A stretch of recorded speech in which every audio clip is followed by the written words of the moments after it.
నమస్తే. Welcome to authentic astrology. ముందుగా మన పూజ్య గురుదేవులు శ్రీమాన్ తిరుమల నల్లాన్ చక్రవర్తుల వెంకట వరదాచార్యులు గారి పాదపద్మాలకు నమస్కరించుకుంటూ, ఈ వీడియోలో మనం ఈ 2026 సంవత్సర ఫలితాలు తెలుసుకోబోతున్నాం. పరిహారాలు అలానే సలహాలు, సూచనలు కూడా తెలుసుకోబోతున్నాం. ముఖ్యంగా ఈ పరిహారాలకు సంబంధించిన డాక్యుమెంట్స్ అన్నవి మన వాట్సాప్ ఛానల్ అథెంటిక్ ఆస్ట్రాలజీ అనే పేరు మీద మన వాట్సాప్ ఛానల్ ఉంటుంది. ఆ వాట్సాప్ ఛానల్‌లో ఈ పరిహారాలకు సంబంధించిన డాక్యుమెంట్స్ అన్నవి మేము ప్రొవైడ్ చేయడం జరుగుతుంది. ఈ వాట్సాప్ ఛానల్‌కి సంబంధించినటువంటి లింక్ మీకు డిస్క్రిప్షన్‌లో ప్రొవైడ్ చేయడం జరుగుతుంది. ఈ సంవత్సర ఫలితాలు అన్నవి ఎక్కువ రోజులు ఒకే రాశిలో ఉన్నటువంటి గ్రహాల ఆధారంగా చెప్పుకోవడం జరుగుతుంది.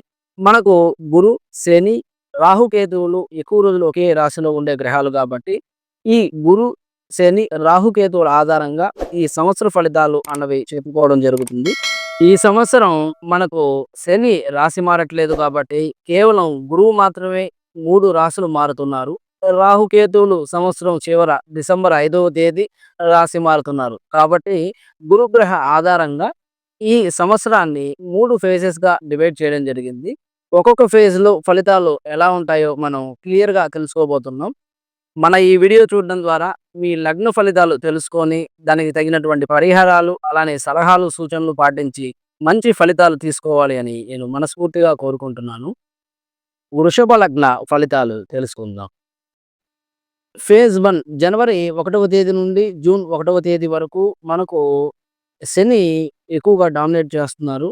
శని 11వ ఇంట్లో ఉంటున్నారు. లాభస్థానంలో నవమ దశమాధిపతి అయినటువంటి శని చాలా శుభ ఫలితాలను ఇస్తున్నారు. ఎక్కువగా లాభాలను ఇస్తున్నారు. ఎవరైతే వ్యాపారస్తులు ఉన్నారో, అలానే షేర్ మార్కెట్స్, అలానే ట్రేడింగ్ చేసే వారికి మంచి శుభసూచకంగా చెప్పుకోవచ్చు. అలానే శని లగ్నాన్ని కూడా చూస్తున్నారు. ఆరోగ్యాన్ని కాపాడుతున్నారు. అలానే పంచమాన్ని చూస్తున్నారు.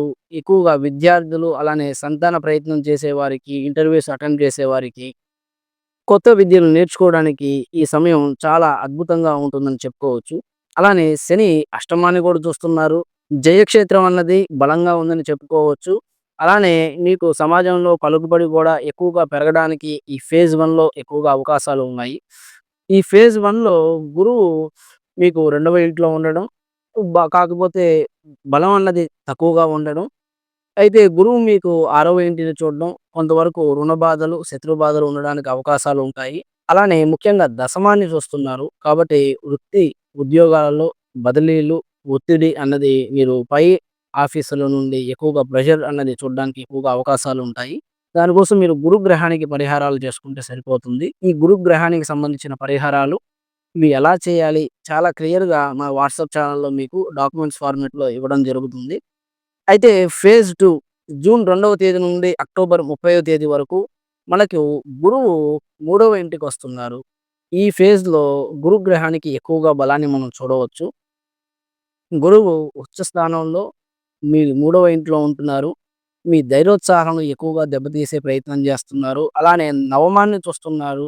మీ నిల్వధనాన్ని ఖాళీ చేసే ప్రయత్నం చేస్తున్నారు. అన్నిటికన్నా ముఖ్యంగా శనిని 150 రోజుల పాటు గురువు లాక్ చేయబోతున్నారు. ఈ 150 రోజులు చాలా జాగ్రత్తగా ఉండవలసిన అవసరం ఉంటుంది. ఎందుకంటే నవమ దశమాధిపతి అయినటువంటి శనిని మీ అష్టమాధిపతి అయినటువంటి గురువు లాక్ చేస్తున్నారు. ఒక విధంగా చెప్పాలి అంటే వృషభ లగ్న జాతకులకు ఈ జూన్ 2వ తేదీ నుండి అక్టోబర్ 30వ తేదీ వరకు గడ్డు కాలంగా చెప్పుకోవచ్చు. గురువు సప్తమాన్ని కూడా చూస్తున్నారు. అష్టమాధిపతి అయినటువంటి గురువు గోచారంలో సప్తమాన్ని చూడడం, ఇది ఎక్కువగా వైవాహిక జీవితంలో ఎక్కువ సమస్యలు తీసుకురావడానికి అవకాశాలుంటాయి. అలానే ఎవరైతే వివాహ ప్రయత్నాలు చేస్తున్నారో వారికి కూడా ఇది గడ్డు కాలంగా చెప్పుకోవచ్చు. అయితే ఫేజ్ 3 గురువు చతుర్థానికి రావడం, శని ఫ్రీ అవుతున్నారు. ఇది ఒక శుభ సూచకంగా చెప్పుకోవచ్చు. ఇక శని తన అంటే 11వ ఇంట్లో ఫలితాలను కంటిన్యూ చేస్తూ ఉంటారు. 11వ ఇంట్లో లగ్నాన్ని చూస్తూ, పంచమాన్ని, అలానే అష్టమాన్ని కూడా శని చూస్తూ ఉంటారు. కాకపోతే ఇక్కడ గురువు చతుర్థానికి వస్తున్నారు. ఇది కూడా ఒక విధంగా చెప్పాలి అంటే భార్యాభర్తల మధ్య ఎక్కువగా విభేదాలు రావడానికి, అలానే ఎవరి జన్మ జాతకంలో అయితే సప్తమాష్టమాల్లో దోషాలు ఉన్నాయో, ఇక్కడ అష్టమాధిపతి చతుర్థానికి వస్తున్నారు. చతుర్థానికి వచ్చి దశమాన్ని చూస్తున్నారు. ఇది చాలా విపరీతమైనటువంటి పరిణామాలకు దారితీస్తుంది. ముఖ్యంగా భార్యాభర్తలు చాలా జాగ్రత్తగా ఉండవలసిన సమయంగా ఇది మనం చెప్పుకోవచ్చు. ఒకవేళ మీ జన్మ జాతకంలో సప్తమాష్టమాల్లో, చతుర్థంలో కూడా పాపగ్రహాలు ఉన్నట్లయితే మీరు ఖచ్చితంగా గురుగ్రహానికి పరిహారాలు చేసుకోవాల్సి ఉంటుంది. లేకపోతే చాలా విపరీతమైనటువంటి ఫలితాలను చూడవలసి ఉంటుంది. అలానే ఇక్కడ మనకు గురువు వ్యయ స్థానాన్ని చూస్తున్నారు. విపరీతమైనటువంటి ఖర్చులు, అనవసరమైనటువంటి ఖర్చులను ఎక్కువగా కలగజేస్తూ ఉంటారు. అలానే అష్టమాన్ని కూడా గురువు చూస్తున్నారు. అష్టమాధిపతి అష్టమాన్ని చూడడం, అలానే అష్టమాధిపతి చతుర్థంలో ఉండడం ఇది చాలా విశేషంగా చెప్పుకోవాల్సిన పరిణామం. కాబట్టి ఈ వృషభ లగ్న జాతకులు ఈ ఫేజ్ 3 అంటే అక్టోబర్ 31వ తేదీ నుండి డిసెంబర్ 31వ తేదీ వరకు చాలా జాగ్రత్తగా ఉండవలసిన సమయంగా మనం చెప్పుకోవచ్చు.